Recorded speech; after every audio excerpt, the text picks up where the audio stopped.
y luego de años de trabajo merecemos unas largas vacaciones. Pero jubilarse asusta a algunos. ¿Cómo se debe afrontar esta nueva etapa? A continuación le daremos una serie de consejos que le permitirán disfrutar plenamente de su jubilación. A los 58 años es la edad promedio a la que los costarricenses se jubilan, aunque debido al aumento en la esperanza de vida, las jubilaciones se han tornado cada vez más tardías. Comprar algún lotecito en algún lado. Sí, me gustaría dedicarle mucho tiempo a la familia y a conocer el país. De salir a viajar, o sea, he salido un poco del país, entonces es una de las cosas que tenemos planeadas y dedicarme mucho me gustan mucho las computadoras y todo lo que tiene que ver con informática, entonces meterme un poquito más en esa área que siempre ha sido mi hobby. Quiero dedicarme a mi hija que tiene una discapacidad de 12 años. La jubilación es una situación algunas veces deseada, otras veces temida, debido al gran paso de cambiar las antiguas horas laborales por tiempo libre. Para comenzar esta nueva etapa es necesario una previa preparación. La idea es que antes de jubilarse, la persona planifique su retiro desde los diferentes ámbitos: laboral, familiar, social, financiero. Dicen los estudiosos en materia de jubilación que la persona debe prepararse mínimo 5 años antes de acogerse al derecho, para que pueda planificar todos estos aspectos. La parte de recreación y uso del tiempo libre, el ejercicio, la actividad física, por decirlo así, dedicarme al trabajo voluntario, a servir a los demás, son puntos importantes en el que la persona jubilada se puede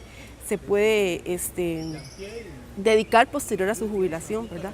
Al formarse un plan de vida para la jubilación, es necesario crear un estilo de vida saludable, que implique dedicar tiempo a su familia, a sus pasatiempos y actividades sociales. Ahora la jubilación tiene tiempo de realizar todas aquellas cosas que no pudo hacer, proyectos que se quedaron en el camino, por darle espacio a una familia, a un proyecto de vivienda, al mismo trabajo. Existen programas de preparación de un plan de vida para la jubilación, donde se trata temas de psicología del envejecimiento, mitos y salud. Estos se pueden encontrar en el Magisterio Nacional, la Caja Costarricense de Seguro Social, el ICE, entre otros. Informa para Nexos María Amalia Rojas. Y para profundizar en este tema, en nuestra entrevista de fondo, buscaremos las formas de manejar nuestros ingresos después de pensionados. ¿Qué hacer cuando nuestros ingresos y el estilo de vida cambian? Para tratar este tema tendremos la asesoría de Carlos Palma. Él es director de la Escuela de Economía de la Universidad de Costa Rica. Carlos, bienvenido y muchas gracias por estar con nosotros. Muchas gracias a usted.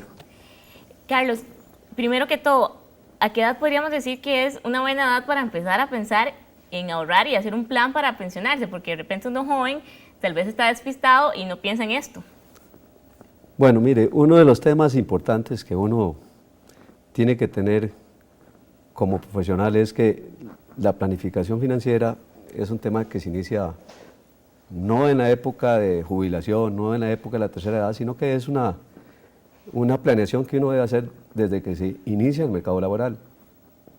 Esto porque al final su conducta en cuanto a administración de recursos se va a reflejar al final de la vida. Y entonces, una de las cosas que hay que tener claro es que la planificación para el retiro se inicia desde las primeras edades en cuando usted ingresa al mercado laboral.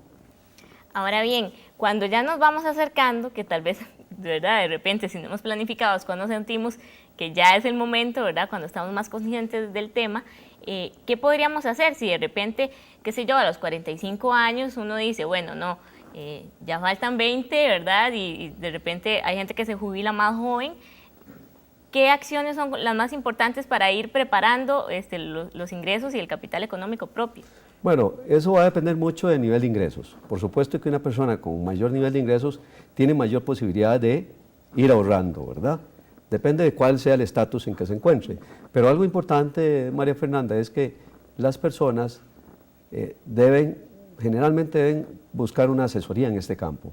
El tema económico es un tema delicado, es un tema a veces complejo, que requiere siempre la ayuda y la asesoría de un profesional. Entonces, digamos que para tener presente lo que es elaborar una planificación financiera, sí hay que tener asesoría. Una de las cosas más importantes es elaborar un presupuesto. Las personas deben elaborar un presupuesto. Ese presupuesto va a decir cuál es el nivel de ingresos que dispone, que gana al final de mes, y qué de ese nivel de ingresos, qué tipo de gastos tiene. Y en eso vamos a encontrar dos tipos de cosas.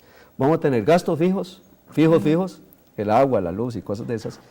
Vamos a tener otros gastos variables, salir o no salir al cine o darse por ahí alguna recreación.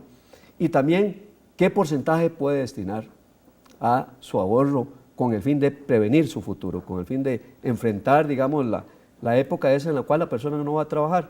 Entonces, precisamente en ese aspecto, don Carlos, si uno elabora este presupuesto, y bueno, ya tenemos alimentación, servicios que definitivamente los vamos a necesitar, pero de repente están los imprevistos. No sabemos si nos vamos a enfermar, no sabemos qué tipo de enfermedad podríamos adquirir, o de repente, no sé, alguna situación familiar que no teníamos planeada después de pensionarnos.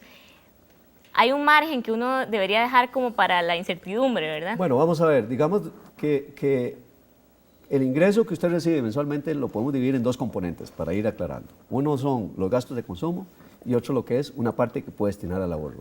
La parte que puede destinar al ahorro lo puede dividir en dos subpartes, digámoslo así. La parte que tiene que ver con prevenir el futuro en cuanto a enfermedades, en cuanto a eventualidades, imprevistos, como usted le llama, y otra parte que le va a permitir, otra parte del ahorro que le va a permitir a ustedes después generar más ingresos a través de intereses. Usted puede estar destinando, ojalá, de sus ingresos un 10% para el ahorro, un 10% para el ahorro, de los cuales un 10%, de ese 10%, una parte va a estar disponible para efectos eventuales de una enfermedad, etcétera, y otro para irla destinando a generar más ingresos a través de la colocación de una parte en títulos de ahorro, en títulos a plazo. O inversión. Sí, exactamente. O sea, sería un 10% que hay que dejar como libre, ¿verdad? Como sí, imagínese que si una persona gana 1 millón de colones o 500,000 colones al mes, destinar el 10% de 500,000 son 50,000 colones al ahorro. No es mucho dependiendo del nivel de necesidades que tiene. Porque, por ejemplo, si tiene una cantidad de hijos, 4 hijos, pues digamos no es lo mismo que tener 2 hijos. No es lo mismo si los tienen en una universidad privada o en una escuela privada, etcétera, ¿verdad? Dependiendo de las necesidades, digamos, lo más aconsejable, ojalá que la gente, toda la gente, pudiéramos destinar un 10% de nuestro ingreso mensual al ahorro. En cuanto al plan de pensiones, ¿qué tanto ayuda a tener un plan de pensiones ya como una entidad financiera que ya esté preestablecido? Bueno, usted sabe de que, digamos, hay lo que se llaman las pensiones obligatorias, que esos son montos que se nos rebajan a nosotros de los ingresos, y después tenemos lo que llaman las pensiones complementarias. Si usted de ese 10% que está ahorrando pudiera destinar un 2 o un 3% para un ahorro voluntario, digamos que eso sería una buena medida, porque le permitiría, además de tener el monto, digamos, que usted va a recibir por efectos de pensiones, podría recibir una extra con una pensión complementaria. Por lo tanto, es importante tener una pensión complementaria. Y muy puntual, don Carlos, tal vez, ¿cuáles son los errores más frecuentes? Porque usted también trabaja en el sector bancario del país. ¿Cuáles de los errores más frecuentes cuando se llega a la adultez mayor? De repente cuando, no sé, endeudarse, este tipo de cosas que es mejor evitar. Bueno, digamos que cuando uno llega ya a la edad de jubilación, yo evito llamar la edad de pensionarse, porque no es que se pensionan las personas siguen en capacidad de realizar una serie de actividades, incluso profesionales. Yo hablo más bien de la edad de jubilarse, es decir, júbilo, de felicidad, de buscar aquellas cosas que durante el resto de su vida anterior no pudo haber hecho, ¿verdad? Entonces, digamos que lo más importante es tener claro de que a esas edades, las edades en donde se inicia la jubilación, hay que evitar, digamos, adquirir deudas. Eso es uno de los elementos básicos. No hay que adquirir deudas porque no es mucho el espacio de tiempo que le queda después para pagar deudas. Incluso a nivel de los bancos consideramos como una de las variables de algún grado de riesgo la edad que usted tiene para pedir un préstamo. Porque si tiene ya 80 años y va a tener un préstamo, cuando el promedio de vida de las personas anda alrededor de 80, pues no va a tener mucho tiempo para poder pagar el préstamo. Entonces va a ser difícil. Entonces, pero es importante que a esas edades de jubilación no se adquieran préstamos. Es importante, por ejemplo, utilizar la menor cantidad de tarjetas de crédito, por ejemplo. Efectivamente hay que utilizarlas porque a esas edades la tarjeta tiene un elemento de seguridad que entonces es importante utilizarlas, pero no endeudarse, no, sino pagarlas en la fecha de vencimiento. Y después otra cosa importante es que cuando llegan a esas edades sí hay que tener presente de que va a haber una serie de gastos adicionales que posiblemente, de los que usted hablaba, imprevistos, pero van a ir aumentando. En la medida en que las personas vayan aumentando el promedio de vida, la esperanza de vida, se van acumulando una serie de gastos al final de la vida precisamente para atender sus necesidades de salud. Entonces posiblemente sí va a requerir prever esos gastos que son de imprevistos, que van a estar aumentando conforme la población vaya aumentando. Don Carlos, contactos de la Escuela de Economía, tal vez si la gente está interesada en asesorarse o en conocer tal vez otros servicios que se brinde para el adulto mayor claro, aquí en la universidad. Por supuesto, María Fernanda, nosotros como universidad estamos muy interesados en poder ayudarle a la sociedad, y los adultos mayores requieren un beneficio, una ayuda adicional de parte de las universidades. ¿A dónde podrían llamar? La Escuela de Economía se pueden meter en la página que es www.economia.ucr.ac.cr, o si no al 2511-4330, 2511-4330 es la Escuela de Economía. Ahí estamos para servirle, con muchísimo gusto. Muchas gracias, Carlos, por estar con nosotros.